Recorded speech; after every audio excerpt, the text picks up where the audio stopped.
Global mobility stays relevant by remaining agile and closely connected to business needs. Our role is to help organizations navigate regulatory changes while enabling them to move talent where it's needed most. Bring in the immigration team at the beginning. As I mentioned earlier, it really incorporates a lot of movement, taxes, relocation, house hunting. But we're talking about bringing in the immigration specialist from the beginning of that conversation.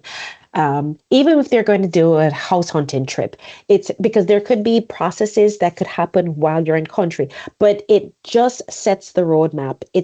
Sets the expectation because everything else is going to be dependent on that immigration process. So I absolutely think that team should not be an afterthought. They should be brought in from the very beginning. Timelines may shift, but you may be moving into a company that doesn't have an actual brick and mortar office, and that country, requires that you have it. So it really is important that from the very beginning you incorporate in the immigration team into those, initial conversations. I think this has been an interesting year, and I think that from in our company, I think immigration has really taken the front seat to changing the way we do things. Also, just having our employees themselves a little antsy and anxious about international travel and about what their prospects look like. A lot of F1 students, and what do we do with them, and how are they going to, change over to H-1B in the future? So I think there's this 2025 has left a lot of uncertainty. We also have a lot of things that we've been dealing with just about ICE raids, and we specifically haven't had them, but we've had a lot of site visits, and we've had a lot of those things that people are just really nervous about. So I feel like, we're hopefully that dust will start to settle and people will feel like a little bit more normal, but that's my hope for 2026. I think one of the other big things that's been kind of ongoing probably since the start of COVID has been remote international work requests. So people, are traveling for longer periods of time. They want to continue working while they're outside of the country. And I think those, we're really trying to kind of hone in on those, making sure that people are following process and those sorts of things. And I think those, it's what Tanya was saying, having that seat at the table, making sure that people know what the process is and how we can best support the team, so that what we have currently is that a lot of people just go and, kind of ask for forgiveness later. And sometimes that doesn't actually work out in their benefit. So those are the things that we've been dealing with on our side. Ursula, I'll hand it over to you. So one top tip is hard because there's so many great tips that you could give to someone who's moving. But I think for folks who are going on assignment or relocating, it's really important, the aspect around the family support and who the family is and who's moving with them. And I think you just can't underestimate the importance and the success of that. So whatever kind of support you can provide for the family, including your furry family, I think is critical to success. We have definitely earned our seat at the table, especially the last several years where we've taken on new work, whether it's been remote work, business travel.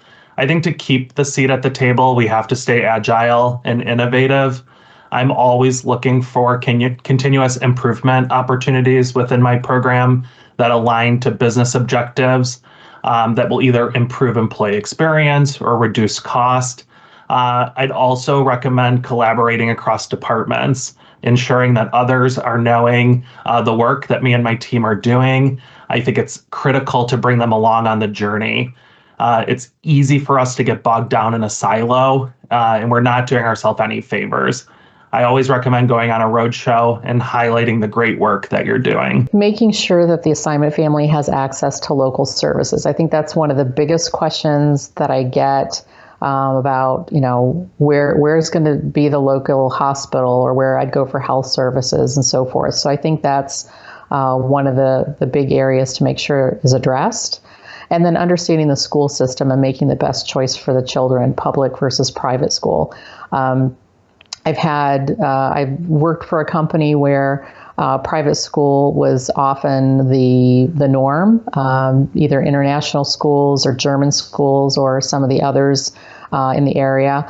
But I had a colleague who was coming to work in global mobility, and her son was relatively young and had decided to put him into public school so that he could be fully immersed in the language and the culture, and it wouldn't really set him back too far in school when he returned, and they agreed that it was going to be a really good experience for him to do that.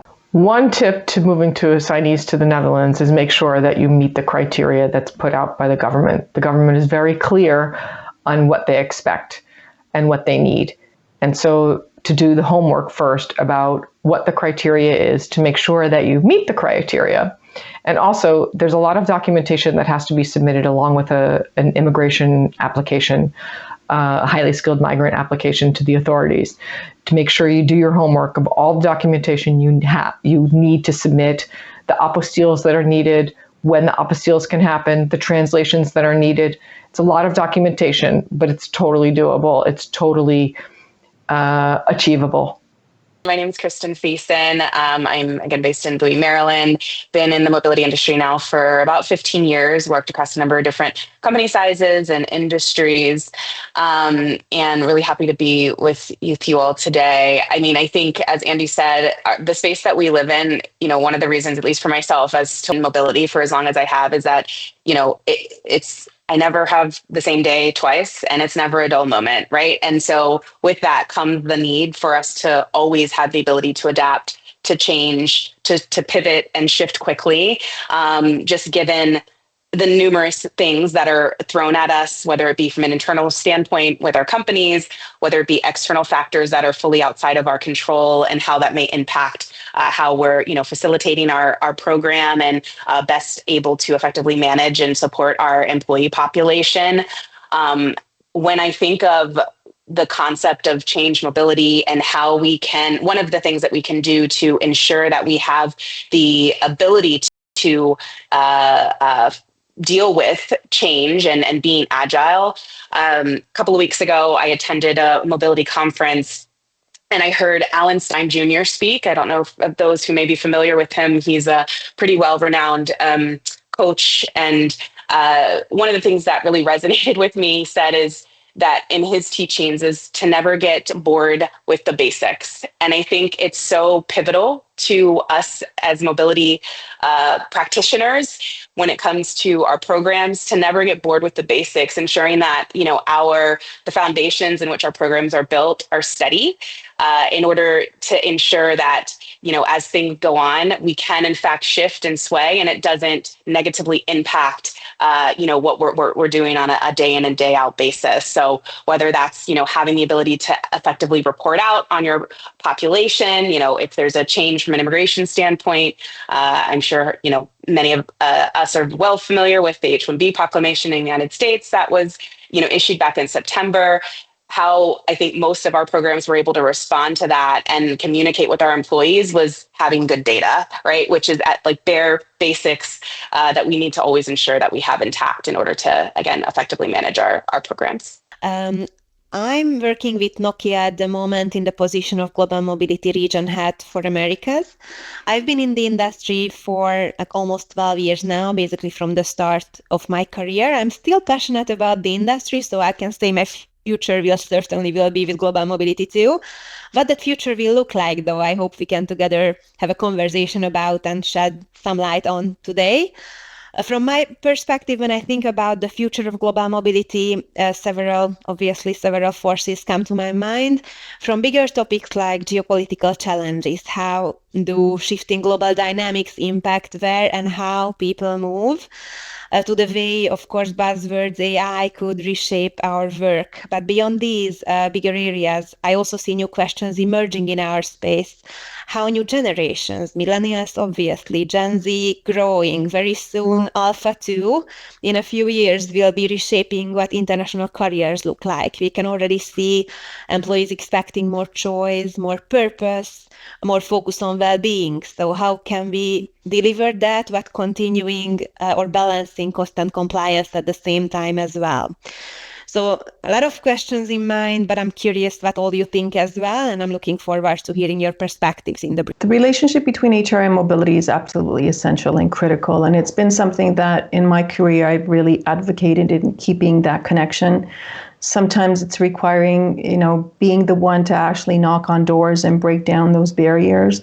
But it's absolutely critical that we are really a one HR, and we're working really closely together, and we understand what programs and strategies are putting in place and the impact that might have on employees that fall under the global mobility policy. So I think continuing to really strengthen those relationships is critical.